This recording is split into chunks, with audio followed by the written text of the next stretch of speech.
welcome to Rubbin Minds. My name is Hero Daniels. It's a beautiful Sunday afternoon, and I hope that you're truly having a great day. We have a great show for you today, so sit back, relax, and you definitely enjoy today's show. This past week has really been dramatic, from the Wike Fubara political saga down to the presidential yacht, which turned out to be a naval vessel that they were trying to acquire. But the big question on most Nigerians' mind, is why was this particular presidential yacht not put in the defense budget? But we're going to talk about that much later on in the show. Right now, we want to spotlight certain individuals that have contributed immensely to the private sector. With me in the studio, I have the prestigious The Future Awards Africa winners. The Future Award Africa winner for education, Uchechi Roches. Welcome to the program. Thank you. I also have Lukman Shobowale, who is the Future Awards Africa winner for entrepreneurship. Welcome to the program. Thank you, Daniel. Both of you look absolutely stunning. I was beginning to feel a bit underdressed for the occasion. So I'm going to quickly start with you, Uchechi.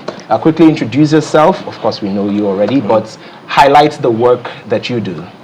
Okay, thank you so much, Daniel. My name is Uchechi Roches. I am from Imo State. I'm the Director General of Roches Foundation. Basically, Roches Foundation is an international organization. We deal mostly with education of children from the less privileged communities. We've been in existence for about 26 years now. Trained well over 35,000 children locally in Nigeria, but we also have the international school, which is the African College, where we train children from all African countries. And basically, the whole idea is just to ensure that no child is left out in the race towards education and prepare the child for to compete in the global stage, irrespective of their socioeconomic background. So that's what we do. That is really incredible. Fantastic work. Lukman, tell us about your work. I was beginning to wonder what I was going to say. I haven't listened to that impressive resume. My name is Lukman Shobowale, the co-founder and head of business development for Dukia Investment. Dukia Investment is a foremost Lagos realty. We are into development, brokerage, and construction. Our goal is to bridge the housing deficit, which is currently pegged at around 24 million housing units according to World Bank. At Dukia Investments, we are doing all we can to invent comfort, build smiles, and lead people home. We want to democratize the process of property ownership in Nigeria, and even we have some tentacles across, out of Nigeria and even beyond. At the moment, we are just a little bit above 2 years, going into 3 years, and we've been able to engage about 1,200 active youths on our, affiliate marketing team who pushes our products and then sells to the end users. We've also been able to develop more than 10 estates within, the axis of Lagos, Abeokuta, Ilorin, Ibadan, and we are moving to Abuja very soon. So, so far, the goal is to invent comfort, build smiles, and lead people home using real estate as a vehicle. That is truly incredible. That is truly incredible. Now, for the viewers watching, like you said, impressive resume, and it all sounds so rosy, but I'm pretty sure that it's been very tough. The journey has been tough. Can you share some of those challenges that you've experienced in the course of your work, Uchechi? Honestly, the challenges are immense, but I guess the major challenge will be the fact that we've been in existence for 26 years, and our goal has been to make sure that every child has education. The biggest challenge there is, in Nigeria, you still have basically like 11 million children out of school. So we're doing the much we can, but the major challenge is the fact that one organization, one man, one group of people cannot do it alone. We need collaborations from all stakeholders in the different sectors. So it's one of those things where you have to get a multi-sectoral approach to education and the illiteracy rate in Nigeria and in Africa as a whole. So that's the major challenge, just the fact that we still view education as an option in Nigeria and in Africa. What we need to know is that education is the cornerstone to which every government, every nation, every people revolve around. So we need to start giving it more attention, treat it with a business mentality rather than some sort of second-hand thing that we do. Right. So that's the major challenge. Aside from that, just convincing people in the rural areas the importance of education. Because truly, when you train a child, you train the whole community, because you break a cycle of poverty, right? So now they can fend for themselves. So we see that. We have 13 schools located across Nigeria. What we've realized with that is that it's not enough, right? So the foundation, for our next phase, we're looking into expanding to all states in Nigeria and possibly all countries in Africa. We've covered 24 African countries. Wow. So now we need to figure out a way to extend to all 55, because the race against illiteracy is one that cannot be stalled. Wow, that is truly incredible. And it's all of this without the support from the government. It's just the foundation. Yes. Quite challenging, I must say. Look, man, amongst housing deficits, there are lots of challenges that bedevils the real estate industry. The basic common man almost cannot have access to housing. What are some of the challenges that you also face in your industry? I mean, time would not permit us to actually discuss all the challenges, because I mean there are enough challenges to discuss. Yeah. But as it concerns what we do, I think one of the basic things that affects the industry at the moment is, number one, the deficit is big, and because of that big challenge, it has created a lot of opportunities for people like us to actually also thrive in that space. I think one of the major things that I think that is bedeviling the industry is the process of title documentation. When you want to buy a property right now, according to the Land Use Act of 1972, invest the power for every property in the state in the governor. So you see that a lot of people that want to buy the property directly may have some bottleneck or the other because of the red tapeism involved in ensuring that the title is being perfected. Sometimes you might have your documents at the government secretariat for years without being able to transfer title, and we know that there is a huge housing deficit, and people now want to buy a land to build by themselves, and they are still not able to do so. In the market as we speak, every year, according to Real Estate Developers Association of Nigeria, they said that they inject about 450,000 housing units in the economy, and we have about 24 million housing units. And if you are encouraging developers like us to even do a lot in that space, it means that government must actually make the process of documentation and title perfection as seamless as possible. So I actually encourage government to automate this system, because I mean some people have become principalities at government agencies to ensure that you will not get it done until you pay certain amount. So if we are out for the common man, if the goal is, because I mean shelter should be a fundamental human right, but it's not so in Nigeria. Recently I was out with one of my friends to a place they call Morocco in Iwaya, just behind Yaba there, and we saw people living on floating waters, and you have the challenges with government coming to pester them and disturb them. People like that, what government need to do is not to attack them or say go away. Government should look for ways to make that place sustainable, because I mean at the end of the day that place accommodates about more than 100,000 families. Right. So if government should push them out of that place, it's going to affect them. Another thing that government needs to do, and that is bedeviling the industry, is financing. Because if you look at it right now, there's nothing like mortgage in Nigeria. So an average person wants to buy a house now. If you say there's nothing like affordable housing. So if you want to buy a property right now, the minimum you can spend for something affordable, something decent, let's say 30 million naira. What's the average wage? What's the average wage in Nigeria? We are still talking about 30,000 minimum wage. We are still saying no. Even if you say 150,000 minimum wage, the truth is that it's not enough. Sure. And then there's nothing like mortgage to enable people to pay. I went to a country where I had the opportunity to do something for a while, and I am entitled to mortgage, and they told me that I can pay over 30 years duration. This does not exist in our country. So if that is not existing, then it means that the process of property acquisition should be seamless, and government should also play a major role, like we have in the time of Latif Jakonde, where they were building affordable housing like we have in Ethiopia, like we have in Morocco. So government should look at those space, invest and inject money into the space to ensure that developer has enough financing. Look, man, I told you there are enough challenges. I feel the passion. I feel the passion, and I now understand why the Future Awards Africa deemed it fit to give you this particular prize. There are lots of platforms out there that are very observant in terms of what the private sector is doing, but they're not a lot like the Future Awards Africa. It is one of the most coveted awards, one of the most coveted awards. How did it feel, Uchechi, when you got the email or however they contacted you when you realized that you've been selected, or you've been nominated rather, for the prize for education. How did it feel that your work has been recognized? So I was truly honored. I think that was the first step. I was truly honored. But more importantly, I think more than how it made me feel, I think it's how it made the beneficiaries of Rocha's Foundation feel.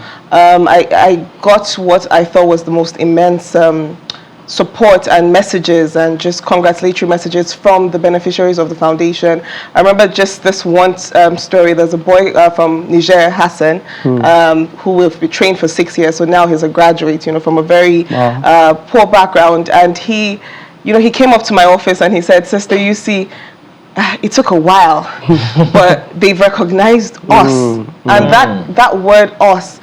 So I think the future awards, what they don't realize, or what they might realize, is that when they honor one person's silent work, it affects the life of thousands, right? So he wants to one day get the future awards. And the reason why is because he feels, okay, it's an authentic platform, because they pick up the likes of Lookman and myself, and they say, "You're doing this thing in silence. Well, let us try and make sure that people can see." And I think that's what's powerful about the Future Awards. It goes beyond one person. I mean, I was truly honored and I was happy, but more than that, it's just the inspiration and the ripples that it's going to have across generations to come. I like the fact that you said that the Future Awards is very authentic, because if you look at the nominees and the names you see on the nominees list, you'll see that this is not a popularity contest. Absolutely. It has absolutely nothing to do with how popular or how many Instagram followers one does have. They genuinely do their due diligence and they search out for individuals that are making incredible milestones in their career.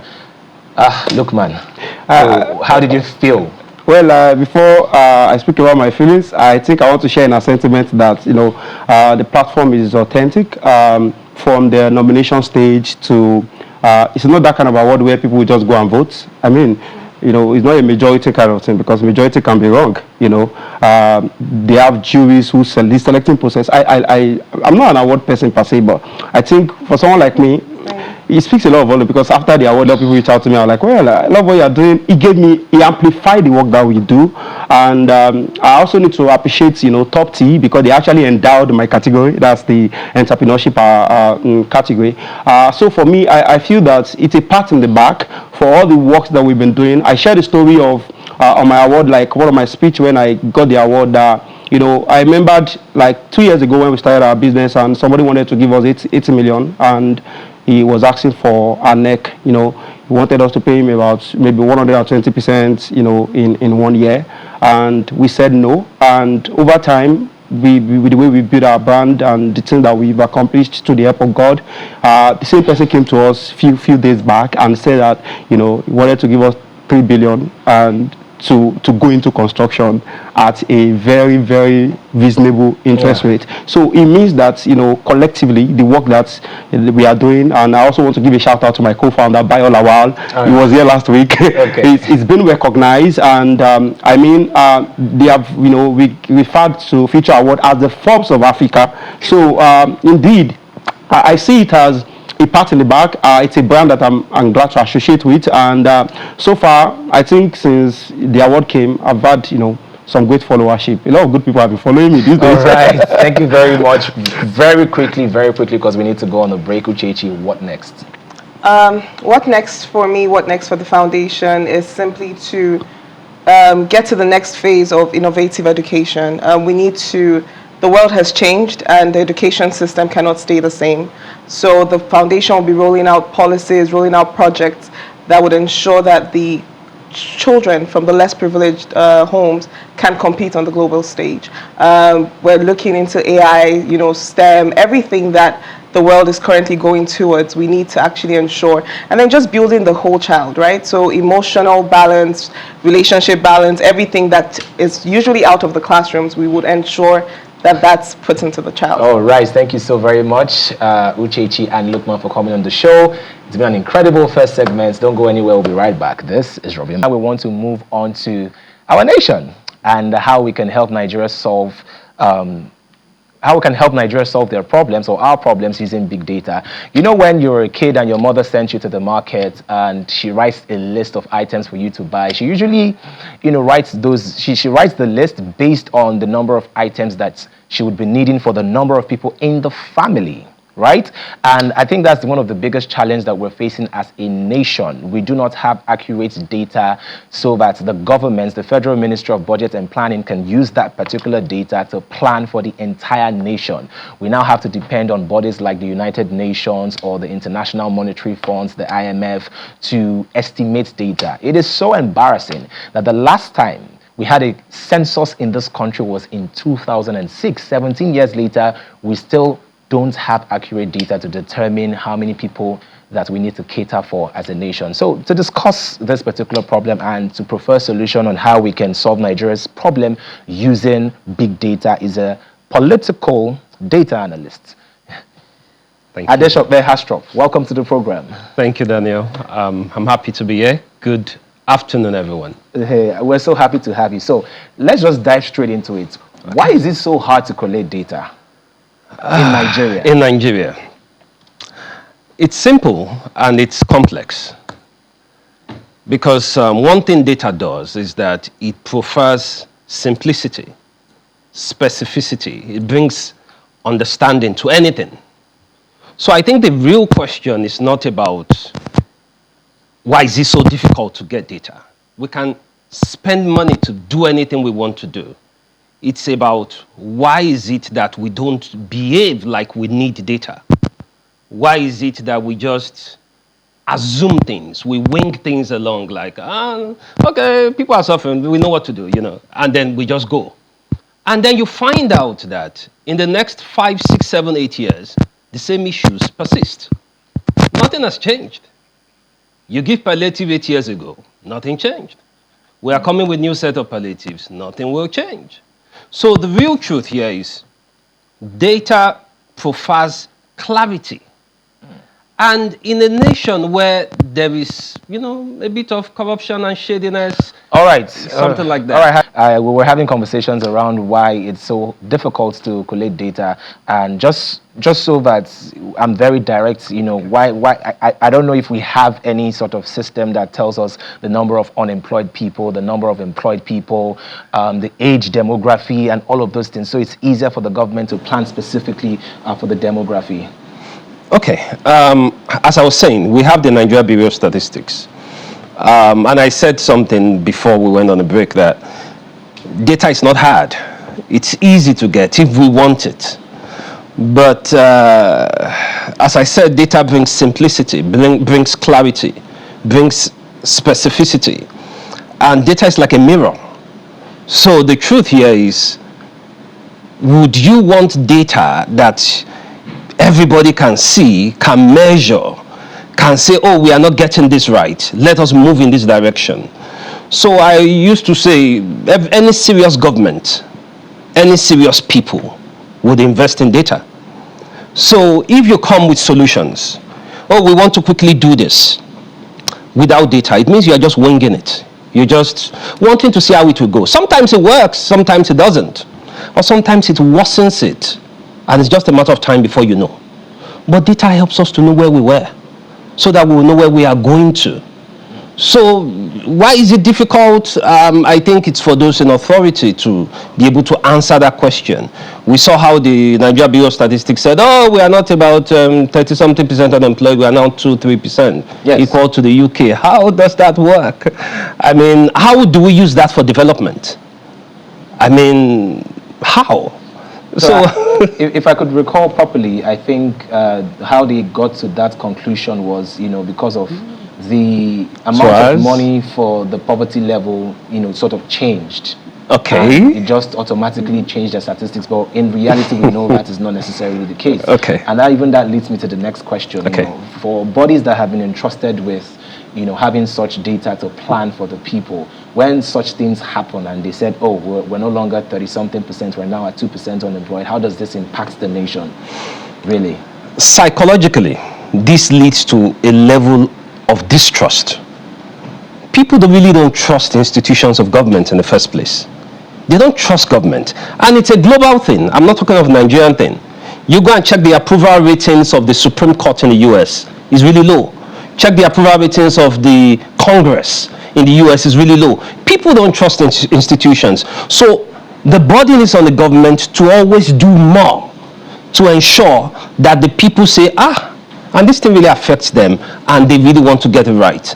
So I believe that getting credible data, even by the government, would help move things forward, especially with development. How do we appropriate things without data? How do we even budget without data? You mentioned in the opening about the census since 2006. But now I think we are working with projections, almost 200 million. Some will say, we will be 220 very soon. Some people are even arguing we are not even up to 200 million. How do we plan with that? You know, we did some work politically, data, during this last elections. And we went to places that don't even have mobile networks. We went to places and we were able to hear things, see things. It was, we even had recordings of this, data that has context. So the truth here is, we are not serious if we are not working with data. That's just it. So what can we leverage on? At the top of my head, I'll think technology, but how can we leverage on things like technology and others to improve? Because we're trying to be solution driven here. Yeah, so what can the governments do, or what can the people at the helm of affairs do to actually improve this data collection? Okay, I'm happy we have a very tech-friendly Minister of ICT, and I want to believe that his hands are full because I follow his page a lot, and I see that he's always busy doing things. But this is what I would recommend. I know there's this overflogging of technology, and I'm sure you're tired of bringing that up, talking about solutions. But practically, I've seen it work. There are people who collect data, and I realize that in some of those data, there's always a lot of compromise because technology is not involved. But there's a way you can bring technology into collation of data. And I think we have a lot of data sources already. We have the NIN, the BVN, we have. And trust me, you are talking of census, you can get to almost a near accurate figure looking at what we have first in the database. But Nigerians don't even publicly know what we have. We hear the government say we're going to harmonize. Then it's time to do that. Let the minister, I think it's under him now, the NIMC. It's under the Ministry of ICT. So I'm sure that's one of the things they should be looking at to begin to fetch data and say, okay, this is how we are going to plan. So, firstly, we use technology to collate, we use it to process, we use it to store. I'm sure a lot of people have heard cloud storage and all that. We use it to store, and we also use it to report data. And when we do that, there will be some element of trust beginning to creep in. And I used to say this, if the people are not involved in the data collection process, meaning they can't see what you're doing, you just come to report figures, sometimes there's going to be a very high level of distrust. So involve the people. Let it be data by the people, for the people, the way democracy sounds. Yeah, I understand. I totally understand. I'm also very curious as to what sectors would be most impacted by inaccurate data. Sectors, number one, you're looking at the economic sector. Like, if there is no good data for the economy, investors, I know there are a lot of private entities trying to do one or two things, I'm not going to mention names, for the private sector, especially with the economy. Secondly, even with the economy, you're talking of government policies. We're talking of security. We're talking of immigration. We're talking of agriculture. Some people argue, no, it's this state that does it the most. No, it's this state that does. And another thing I'm going to talk about. Maybe Nigeria will be poor on communication. Whatever data we have, let us make sure we put it out there. Let the layman see it. Don't let it be people like us who know how to speak English that then we know how to access it. Let everybody know where we are. You understand? We have what we call consumer production, how much consumers spend every month. You have that data in the US every month. Every month. And the moment the figure is coming up or going down, they are already able to project what the economy is saying. Oh, consumer spending is high. They know. So, like real estate now. Lukman just left here now, and when you look at real estate, the real estate sector, you have a very, very robust data of how much people are spending, of how much people will spend, of the taste people will have. So the real question here is, how do we make sure we can implement these things into the sectors? Let's start with one sector. Let's focus on the economy. That is what is happening in Nigeria right now. Let's focus on the economy. Let's get it right. Let's get the data right. And I believe from there, we can pick it into other sectors. Okay, and even the existing data that we have, some people have argued that it's not entirely accurate. There's been so many discrepancies, and it's even played a major role in the last election where people are having different figures. And like I said, we try as much as possible not necessarily to get political, so to say, but also we can't ignore some of the incidences that have happened in this country that had to do with data. Yes. One of, in fact, the major issue with the last election, even in the courts, was data. What are your thoughts on that? Okay. I'm going to give a very short but elaborate response to that. Yeah. This is it. Data, when you collect data, and I'm speaking very practically now, you have variables involved. And the lower the variables involved, the more accurate your data can be. I talked about data giving you some level of specificity. Yeah. But that specificity will come from a place where the variables are not so many. But in a country like Nigeria, the variables are more. So someone can go out there, honestly, take data. Honestly, without any agenda, report data. Data is not always embraced globally. If you go to the US, Republicans say, oh, no, we don't agree with that. Democrats will say, oh, we love it. And then when the tables turn, that's the way data is. But at the end of the day, most of the time, it always happens. Now, let me give you a very short instance. Donald Trump, the prediction that Hillary Clinton was going to win. Donald Trump himself was a load of variable. So that prediction failed. But when he was in office for about 4 years, he was about to run again. They were able to predict easily that Biden was going to get him out. But in Nigeria, too many variables. And these variables revolve around human beings. During election days, okay, we took data in Imo State now. Some places elections did not hold. Results were declared. How do data capture that? It is impossible.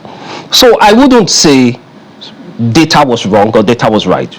Some might have done it with agenda, some might have done it innocently. But these variables must be well taken care of. And if there is any data company listening, you must make sure that you can work with these variables to be able to project who the next governor of that place will be, who the next this will be, who the next that will be. And I believe data can help us get there. All right, this has been such a very deep conversation, and thank you. It's been beautiful, but I'm also just wondering how we can break it down to the common man, because we're talking variables, we're talking statistics, and how big the variable is. You know what I'm talking about. I know. So, like, to the layman, right? How can you enlighten the layman on the importance of data and how it affects him or her? Okay, I'm going to give you another practical response. We took data in Lagos State, and we had people in almost every local government taking data. Private data, not sponsored by anyone. Data we collected and we processed, we did everything, and we reported. And in taking that data, we met people on the street, and we had recordings of them because we wanted the data to be so solid that if anybody challenges it, we have recordings of everybody we spoke to. But we found out that some people don't understand why. They say, that you have, they don't really. So I think your question is really appreciated. The truth here is, the level of distrust in government does not make people even want to talk. Now, we asked the question. It was a political question. What do you think? What do you think? Oh, I'm not ready. So the real thing here is, I want whoever is listening to me, either you're illiterate or you're illiterate or you're semi-literate, I want you to understand that when you talk to the people who really need the data, you help them to make informed choices, even if it's the government. All right. even if it's the government. So I think that's the way to go. Thank you so very much for speaking with us. Thank you very much. And I wish you all the best. Thank you very much. Yes. Rubbin Minds continues after this break. Stay with us.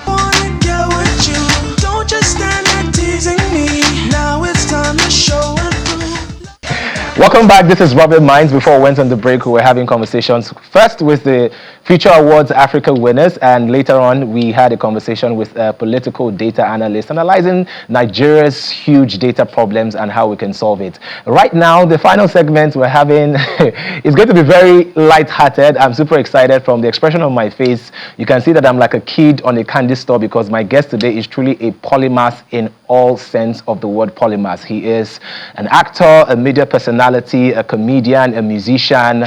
In fact, the list goes on and on.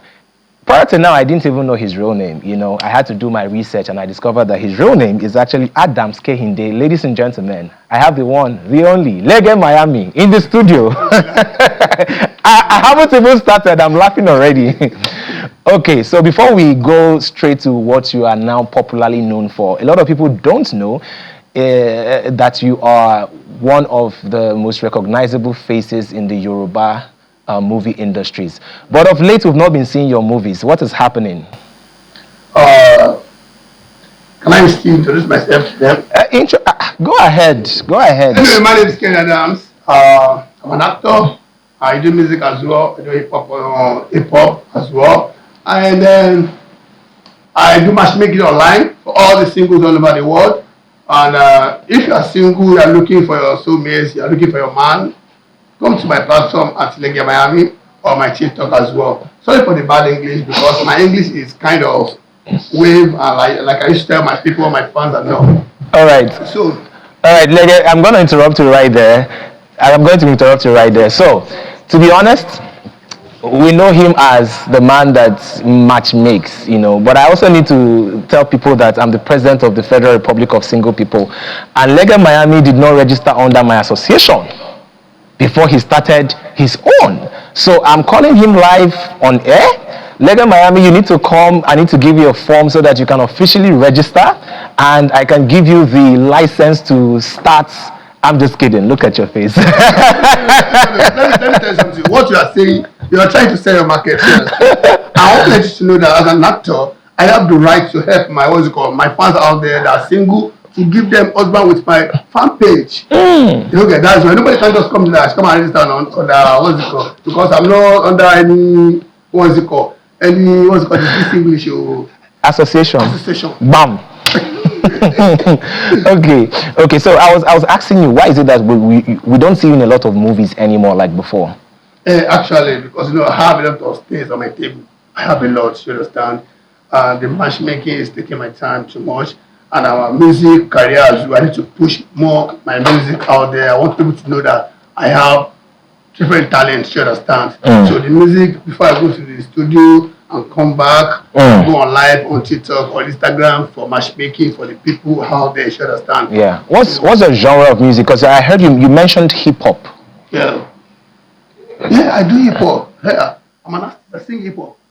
That's the genre you're comfortable with. Actually, let me say, for the fact that I'm an actor, if you're talking about actor, I'm supposed to be doing different things under entertainment. So you understand. Like if I'm sing, I can sing. For the fact that I have the talent as well, I can give out. I can sing as well. So do you think you have the potential of becoming one of Nigeria's big three? You know, like Wizkid, Burna Boy, Davido. Do you think in no distant time, Lege Miami will be added to that list? Of course, because what I'm doing, I know are capable to do more. You understand? To do even more than what they are doing. Okay. And before we went on the break, he was just telling us that very soon he will be bigger than Wizkid, Davido, and Burna Boy, right? Yes, of course. Because I'm giving them back to back, no stop. Sure you understand. I still have many singles I want to drop out there for my fans. And I trust my fans. They are still keeping pushing because very soon I will get there. Okay, in 30 seconds, can you just drop one of your freestyles? 30 seconds. Yeah. Legemiami,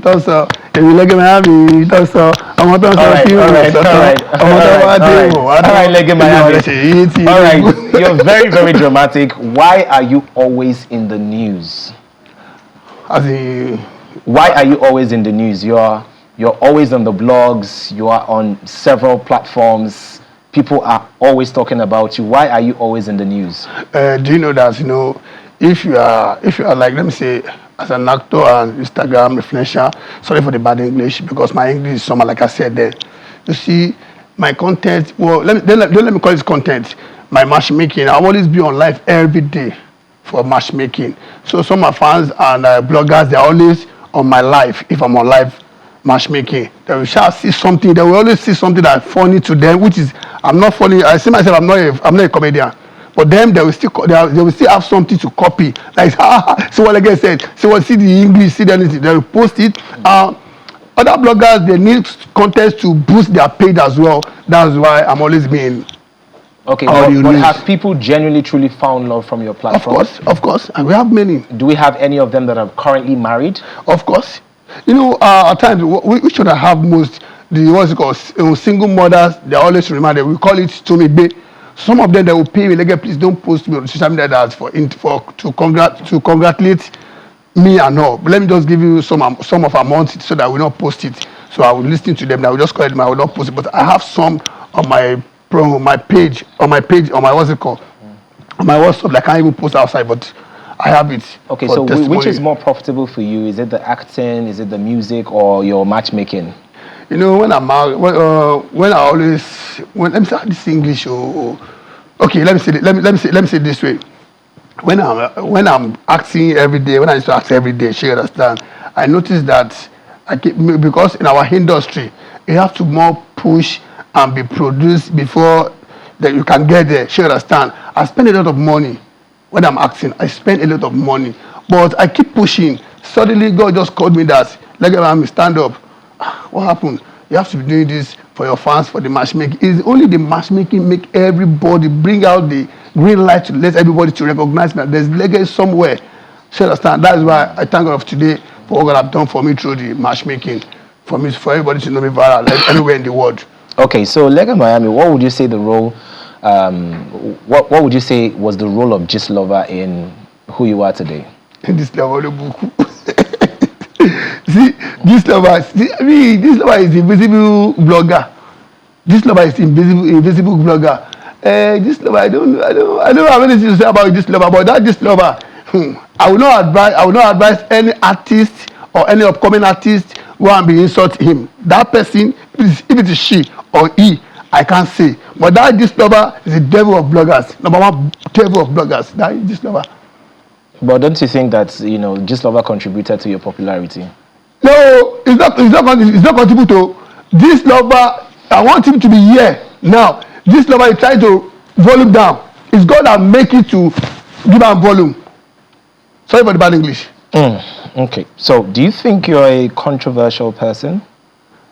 If you are talking of controversial, anything can be a controversial in good things. I'm always controversial in good things, in good news. You never seen me bad news before, except that Gist Lover they want to carry you. They will always carry bad news.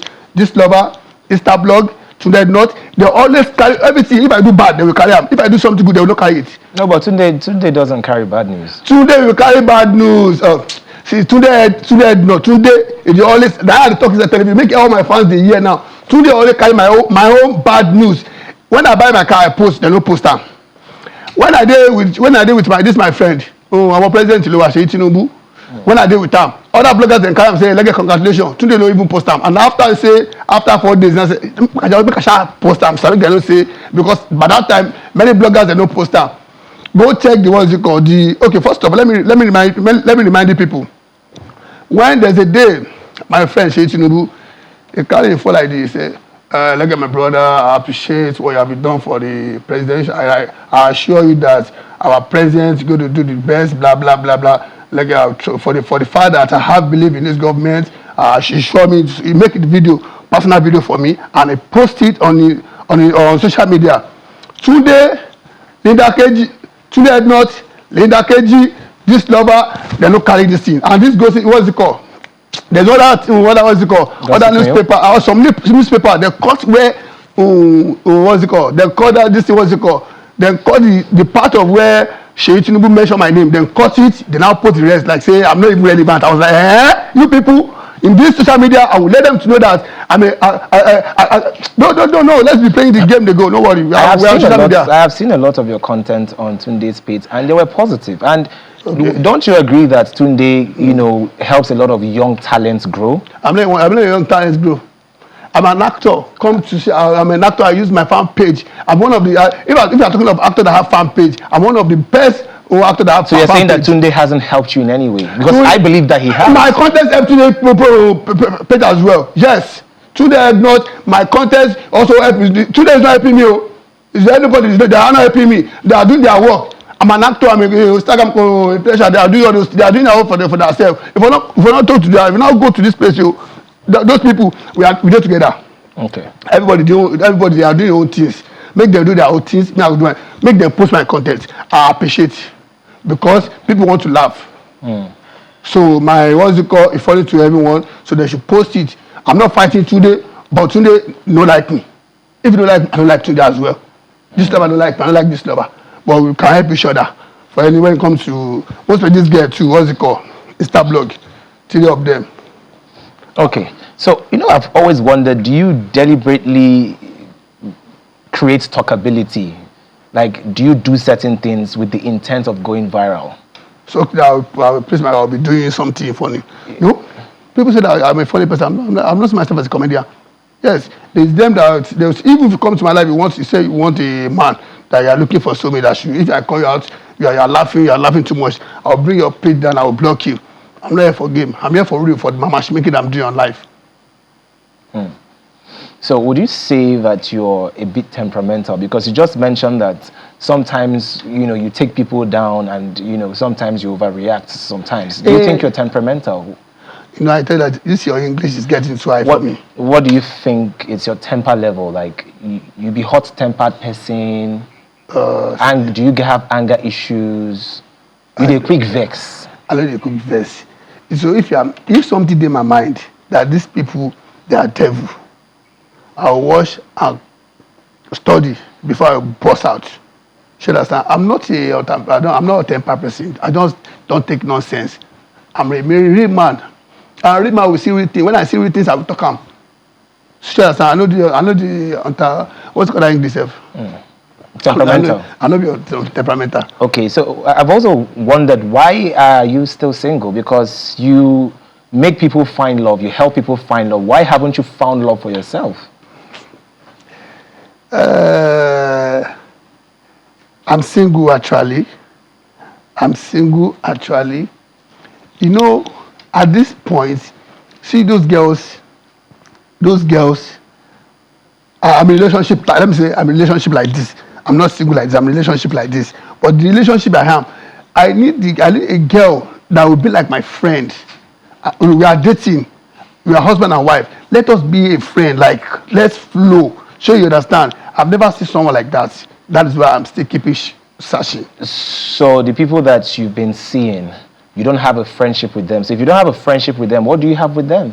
Because I'm an actor, I'm a celebrity. They will come to me. If I say I like how they will go. There's something goes. They will follow me. They will obey them. So okay, like no problem. You understand? For the fact that I can come and tell them that I'm a single, they will believe that I'm single. Which is I don't lie. I'm a single. So instead of them to like as I'm like this, I always be friends with people. You understand? Along the line where we are dating, we are trying to get to know each other. You understand? Before you know it, you say, so this is how you are. You understand? I will run away. You understand? Because as a public figure, I know what I'm doing. I have to be careful. For any woman that I will date, So you have commitment issues. You cannot commit to one woman. I'm a single father. I'm a single father. I don't want to have baby mama anymore. That is why I'm taking my time to choose who's going to be the right woman for me. So you want to get married? Of course, I want to get married. I don't even have time like this. Do you have a timeline? When are we expecting to see that marriage? For the fact, immediately if I see a correct girl, a beautiful one that will be loyal and I will dance to my tones, that will be listening to me, you understand? We are good to go. That will be my friend. We are good to go. And you haven't found that with the numerous women on your platform? No, some people, they will come from America, from Europe, they say they want to date me. This relationship for me, I'm not sure if it's going to work for me. I always tell them, if anybody wants to come from abroad like this now, I want them, around me first. Let's be inside the room for 2 weeks or a week. We'll get to know each other from that place. Do you also offer like intending couple counseling or something? I don't understand English. If you matchmake two people, they help them, advise them on how to have a successful relationship. Up to counseling. Counseling, yes. Okay. Some of them, they will come back to me that, Uncle Lege, that guy is not serious. This is what he's doing. I will call the guy. But why you doing like this? This is lady, they have to pamper lady. Now, why you shouting at her? Advise her. Let her to be your friend. Then don't be shouting at her. If you want to give someone, give him money. You have to be giving money as well. That's why I always, these days, if you don't have a work, I will not give you woman again. If you don't get work, if you don't get what you do, I'm not going to give you any woman. No food for lazy man. All right, Lege. This has been such a wonderful conversation. What's next for you? What's the next? How? In the next 1 year, do you have any project that you're doing apart from your current matchmaking? Every day by day, we have things always coming up, you understand? So it's what we are seeing, it's what we are seeing on the table that we work on, you understand? For now, I will not say, let me speak for God. Okay. Nobody knows tomorrow. Okay, I like that response. Finally, there was this viral video of you singing your song Half Naked. Why did you decide to promote your song Half Naked? See, my guy, Nigerian people, they don't want, now wait, Nigerian people want, if you don't like say you don't mad, they're not going to watch you. As you like this, you're a gentleman like this, you dress corporate.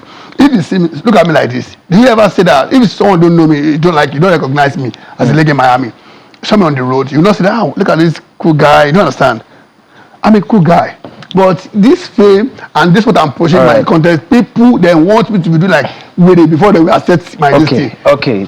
Thank you so very much for coming on Rubbin Minds. It was a very light-hearted session with you, and I hope you, the viewers, have enjoyed this beautiful show that we packaged for you today. And Legemiami, me, I be Tunde not person. We'll talk about that one after the show. Let me Tunde, my friend. Tunde. My name is Hero Daniels, and Rubbin Minds will continue next week, same time, same station. Bye for now.